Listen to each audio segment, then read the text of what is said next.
ठहरो बालक, कौन हो बालक और कहां से आए हो?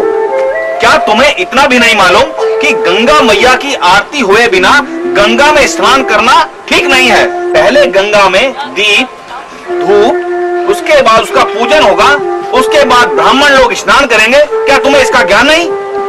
हे ज्ञानी पंडित, मेरा मन दीपक है, चिंतन धूप और ध्यानी पुष्प है।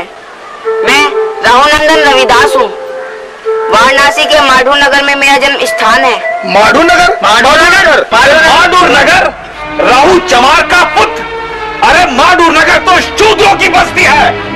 हाँ ज्ञानी पंडित, आपने ठीक समझा है, मैं वहीं का निवासी हूँ। सुन लिया आप लोगों ने? अरे सुन लिया आप लोगों ने? अरे राहु चमार का पुत्र, अरे इस गंगा को पवित्र करने आया है।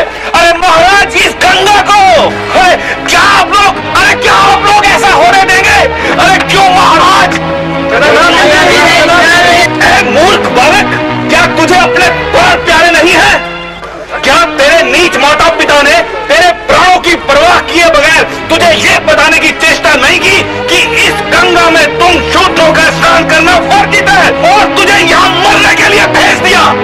नहीं ज्ञानी पंडित, इसमें माता पिता का कोई दोष नहीं है, बल्कि मैं तो स्वयं गंगा स्नान के लिए चला आया हूँ। क्या तुझे ये मालूम नहीं कि तुम जैसे शूद्रों का गंगा स्नान करना वर्जित है, अर्थात तुम्हारा यहाँ आना मना है? मुझे तो सब ज्ञान है। मैं ये भी जानता हूँ किसका कहा जाना वर्जित है, परंतु लगता है आप कुछ नहीं जानते, आपको कोई ज्ञान नहीं है। क्या कहा? हमें कोई ज्ञान नहीं है? अरे हम कुछ नहीं जानते दुष्ट। यही जो तुम वर्ण व्यवस्था की दीवारों में बटे हो। सभी प्राणी ब्रह्म अथवा इंद्रिय कर्म से ही उत्पन्न होते हैं। सभी के भीतर चारों वर्ण स्थित होते हैं। मानव मात्र में कोई छोटा बड़ा नहीं होता, कोई ऊंचा कोई नीचा नहीं होता, बल्कि दो हाथ दो पांव वाले एक जैसे ही व्यक्ति होते हैं। हे ज्ञानी पंडित, जिस प्रकार सूर्य का प्रकाश सभी को एक बराबर ही मिलता है, उसी तरह वायु भी अपनी हवा सभी को एक बराबर ही प्रदान करती है तथा पृथ्वी पर सभी लोग एक बराबर जगह पर खड़े होते तथा बैठते हैं। अरे उदंडी बालक, अब तू हमें भी उपदेश देने लगा? तेरी ये हिम्मत! ठहरिए पंडित जी, हम इस बालक की ज्ञानमयी बातें सुनना चाहते हैं। कितने सदैव शब्द इस बालक के मुंह से निकल रहे हैं, हम सुनना चाहते हैं, इसे बोलने दीजिए। अरे छोड़िए महाराज, ये मूर्ख चमार क्या ज्ञान की गंगा बहाएगा? अरे इसका सारा समय तो जूती काटनी चमड़ा ढोने में ही बीत जाता है। ये अपनी जात भूलकर हमारी प्रतिष्ठा को कलंकित करने आया है, चमार कहीं का। हे ज्ञानी पंडित, जिस चमड़े से तुम गणना कर रहे हो, उसी चमड़े से तुम्हारे और हम सबके शरीर की रचना हुई है। क्या तुम इस चमड़े को अपने शरीर से उतार सकते हो? सृष्टि के नियम को बदल सकते हो? सोचो और समझो ज्ञानी पंडित। और ये जो वर्ण व्यवस्था है, सभी व्यक्तियों के अंदर शक्ति और चेतना के रूप में स्वयं विराजमान है। सब में एक सतगुरु की ज्योति, सतगुरु ही सर्जनहारा। कहे रविदास वह सब घटमाही, ब्राह्मण होया होय चमारा। वाह वाह, कितनी सुंदर वाणी कही है बालक ने। रुक क्यों गए? बोलो और कहो बालक। आप क्या कह रहे हैं महाराज? अरे आप इसकी बातों में मत आइए। नहीं पंडित जी, हम इनकी बातों में नहीं, हम इनकी ज्ञान में ही बातें सुनना चाहते हैं और हमें आश्चर्य हो रहा है, इतनी अल्प आयु में इतना ज्ञान। कहो रवि, हम सुनना चाहते हैं। सुनिए महाराज, आप भी सुनिए महान ज्ञानी पंडित। कोई हिंदू, कोई तुर्क कहावे, कोई ब्राह्मण बन जाई, उड़ जाए हंस, पड़ा रहे पिंजरा, सभी वर्ण मिट जाए। हे काशी नरेश, जब ये चेतन आत्मा इस शरीर रूपी चमड़े से अलग होती है, तब वर्ण नहीं बल्कि मिट्टी का ढेर रह जाती है। हे राजन, जीव आत्मा के अंदर कोई वर्ण भेद नहीं होते और ना ही जात पात ऊंच नीच ही होता है, बल्कि जीव तो जीव होता है।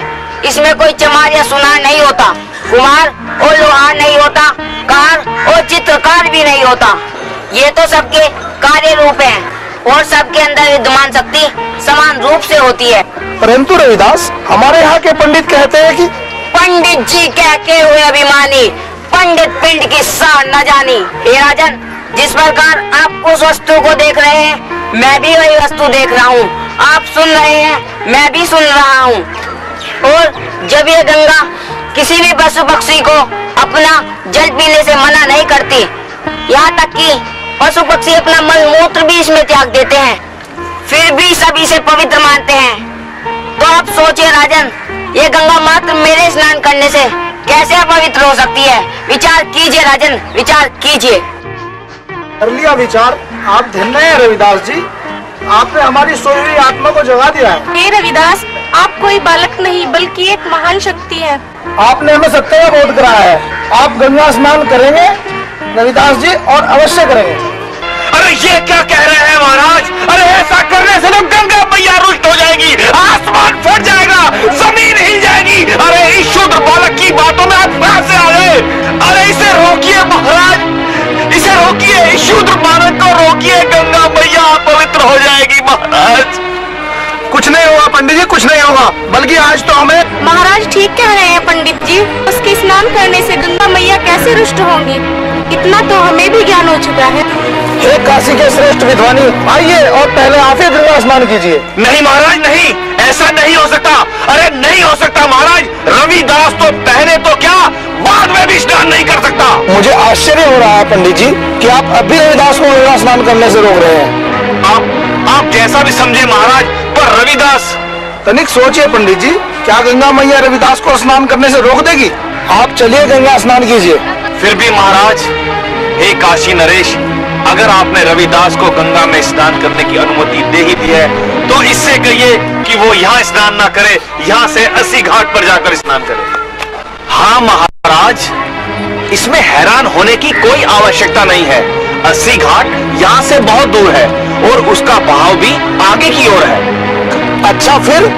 हाँ महाराज, अगर रविदास वहां जाकर स्नान करेगा तो उससे छुआ हुआ जल हमें, आपको, रानी को अपवित्र नहीं कर पाएगा, और वो जल आगे से आगे ही चला जाएगा, इस ओर नहीं आ पाएगा। अच्छा ठीक है पंडित जी, ऐसा ही होगा। जाओ श्रेष्ठ विद्वानी, आप 80 घाट पर ही जाकर स्नान कर लें।